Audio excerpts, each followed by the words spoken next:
झगड़ालू बहुओं की कहानी का दूसरा भाग। सुमति के चारों बेटों ने उनके पिता के जाने के बाद अपनी माँ को अपने साथ रहने के लिए मनवाने की बहुत कोशिश तो करते हैं, लेकिन सुमति अपना घर छोड़कर उनके साथ जाने के लिए बिल्कुल राजी नहीं थी, क्योंकि जिस घर में उसके पति की यादें हैं और उनके सारे गुजारे खुशी के लम्हे उसे याद आते थे, जिसके कारण वो उस घर को छोड़कर नहीं जाना चाहती थी।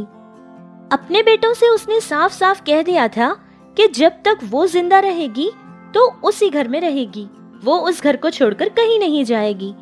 सुमति की कही ये बातें सुनकर उसकी बहुएं तो बहुत ज्यादा खुश हो गई थी। उनको ये लगा कि अब उनकी सास का पीछा उनसे छूट गया है। थोड़ी देर बाद सब लोग अपने अपने घर वापस लौट जाते हैं। प्रवीण और उसकी पत्नी दिव्या भी दूसरे घर चले जाते हैं। सुमति सबके रहते हुए भी वो बेचारी अनाथ की तरह जी रही थी। क्यों जी, आपने मेरे साथ ये अन्याय क्यों किया? हमेशा सुमति सुमति कहते मेरे पीछे रहते थे, और अचानक ऐसे मुझसे पहले आप क्यों चले गए इस दुनिया से? और हमारे बच्चों को तो माँ की जरूरत ही नहीं है, और हमारी बहुओं को भी मैं बेकार की लगती हूँ। उनकी वो सारी नफरत भरी बातें सुनकर बर्दाश्त करना मुझसे नहीं हो पाएगा, इसीलिए मैंने अकेले रहने का फैसला कर लिया था। इस तरह सुमति अपने आप से ही ये सारी बातें कह रही थी कि इतने में पड़ोस में रहने वाली गिरिजा वहाँ आ जाती है। अरे भाभी जी, कैसी हैं आप? लगता है सारे बच्चे चले गए। अरे मुझे तो लगा कि आप भी चली गई होंगी उनके साथ।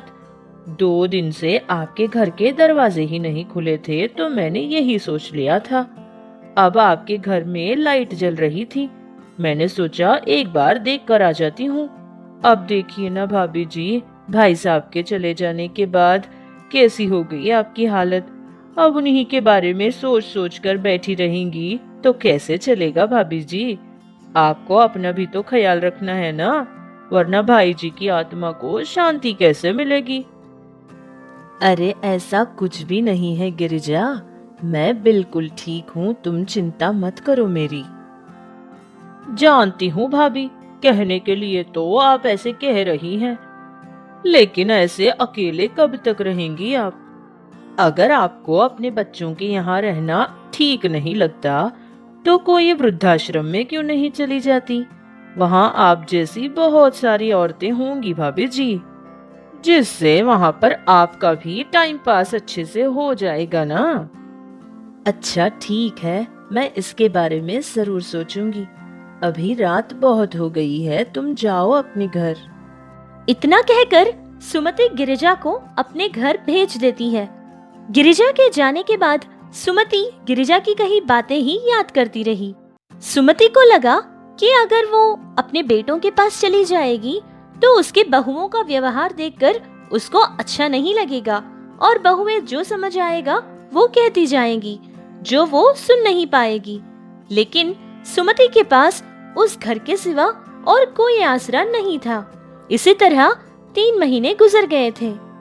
सुमति को ये लगता था कि उसके बेटे उसके लिए पैसा जरूर भेजेंगे, जो उसके खर्च के लिए काम आएंगे, लेकिन उसके बेटों ने तो 1 पैसा भी नहीं भेजा था। जिससे एक दिन वो अपने बड़े बेटे को फोन करती है। हेलो बेटा। हाँ माँ, बोलो। ऑफिस में हूँ, काम कर रहा हूँ, जल्दी बोलो जो भी बोलना है। वो बेटा, मेरे पास पैसे बिल्कुल नहीं है, मैं कह रही थी। हाँ हाँ ठीक है, घर जाने के बाद मैं आपको फोन कर लूंगा, अभी मैं फोन रखता हूँ।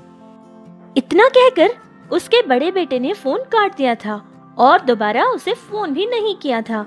ऐसे ही 10 दिन गुजर गए थे। उसके बाद सुमति ने फिर दोबारा कभी किसी को फोन नहीं किया था।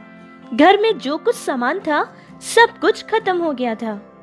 जब तक सुमति का पति जिंदा होता था तब तक सुमति को कभी किसी चीज की कमी महसूस नहीं होती थी, लेकिन उसकी परिस्थिति ऐसी हो जाएगी उसने ये कभी नहीं सोचा था। फिर सुमति अपनी सोने की एक अंगूठी गिरवी रखकर पैसा लेती है और उन पैसों से कुछ घर के लिए सामान खरीदती है। ऐसे ही उसका दिन कटता था। ठीक एक हफ्ते बाद उसके बड़े बेटे ने उसको फोन किया था। हाँ माँ, वो पैसों के बारे में कुछ बोल रही थी ना तुम, वो मैं तो भूल ही गया था। वैसे हम लोगों को लगा था कि जो विधवा का पेंशन आता है वो पैसे तुम्हारे लिए काफी हो जाएंगे। मैंने ये बात भाइयों से भी कही थी, हम सब लोग मिलकर तुम्हारे लिए पैसों का अरेंजमेंट कर देंगे। वैसे कितने रुपए चाहिए तुम्हें? हम लोगों ने वैसे तो तुमसे बहुत बार कहा था कि हमारे पास आ जाओ। अगर हमारे साथ ही रहती तो टाइम पर खा भी लेती और किसी कोने में भगवान को याद करते पड़ी रहती, लेकिन नहीं, तुम तो मानती ही नहीं। अब देखो, हमारे लिए ये एक और काम बढ़ गया, क्योंकि हमें भी तो बहुत सारे काम होते हैं ना। कभी कभार काम में रह गए और ये बात भूल गए तो ऐसे ही लेट हो जाता है। अरे बेटा, तुम लोगों को परेशान होने की कोई जरूरत नहीं है। मुझे अभी पैसों की जरूरत नहीं है, बस तुम लोग खुश रहो, यही चाहती हूँ मैं। इतना कहकर सुमति फोन काट देती है। पति के जाने के बाद विधवा को सरकार की तरफ से जो पेंशन का पैसा मिलता है वो लेना सुमति को बिल्कुल अच्छा नहीं लगता था, जिसके कारण सुमति ने अपना नाम भी सरकार में नहीं लिखवाया था। उसने अपने चारों बेटों की परवरिश बहुत ही अच्छी तरह से की थी। उनको कभी कोई चीज की कमी नहीं होने देती थी। उन भाइयों के बीच कभी कोई झगड़ा ना हो, इसलिए वो हर चीज चारों भाई में बराबर बांटा करती थी। लेकिन आज वही बच्चे बड़े होने के बाद अपने माँ का इस तरह से बंटवारा करना सुमति को बहुत ही दुख पहुंचाता था। फिर उसने ये सोच लिया कि गुजरी हुई सारी बातों को याद करके दुखी होने से कोई फायदा नहीं मिलेगा। फिर सुमति ने ये सोचना शुरू किया कि उसकी बाकी की जिंदगी वो कैसे जिएगी। उसके पास सोना बेचे हुए कुछ पैसे बचे हुए थे, जिससे उसने सोचा कि वो एक नाश्ते की बंडी लगाएगी और नाश्ता बेचा करेगी। ये फैसला लेने के बाद सुमति ने ये नहीं सोचा था कि गांव वाले उसके बारे में क्या कहेंगे। उसको ये बात बिल्कुल जरूरी नहीं लगी थी और उसने अपना काम शुरू किया था। अरे ये क्या भाभी जी, आप और ऐसे इडली बेच रही है? अगर आपके बेटों को पता चलेगा तो उनको कितना दुख पहुंचेगा ना। वैसे भी ये सब काम करने की आपको क्या जरूरत है? अब इस उम्र में ये सब काम बहुत मुश्किल होगा आपके लिए।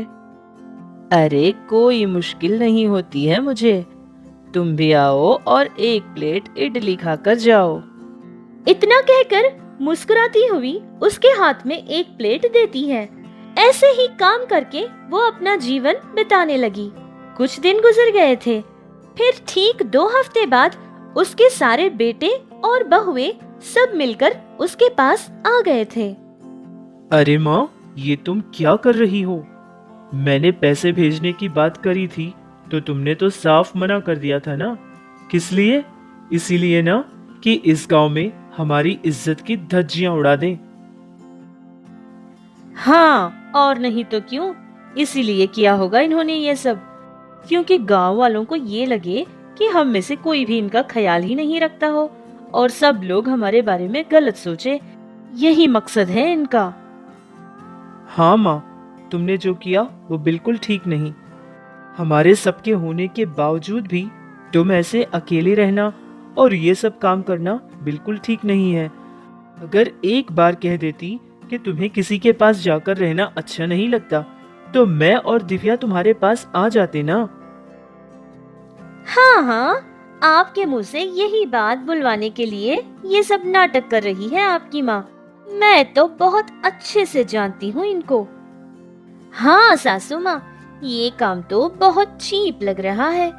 अगर कोई कपड़ों का दुकान देख लेती, वहाँ पर कोई काम करती तो आपके लिए भी अच्छा होता और दूसरों से कहने के लिए हमें भी इतनी शर्म महसूस नहीं होती थी।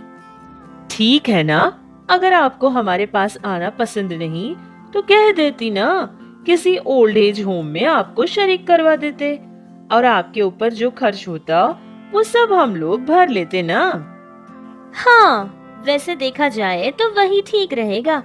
आपको ऐसे सारी मेहनत करने की जरूरत भी नहीं पड़ेगी और हमको आपके बारे में सोचने की भी नहीं पड़ेगी। हाँ, थोड़ी मुश्किल तो होगी, लेकिन कैसे भी करके हम आपके सारे पैसे भर देंगे और वो आपका पूरा ख्याल रखेंगे। कुछ ही दिन पहले की बात है, हमारे पड़ोस वालों ने भी किसी को ऐसे ही एक ओल्ड एज होम में रखा था। बहुत ही अमीर ओल्ड एज होम है वो, बहुत आसानियां रहेंगी उसमें। वो सारे लोग जो जो उनको समझ आ रहा था सब कुछ कह रहे थे और सुमति चुपचाप बैठे उनकी बातें सुन रही थी। अब सुमति के साथ आगे क्या हुआ और सुमति ने क्या फैसला लिया, ये जानने के लिए इसका अगला भाग जरूर देखिए। आपको हमारी कहानी कैसे लगी हमें कमेंट्स में बताना ना भूलिएगा।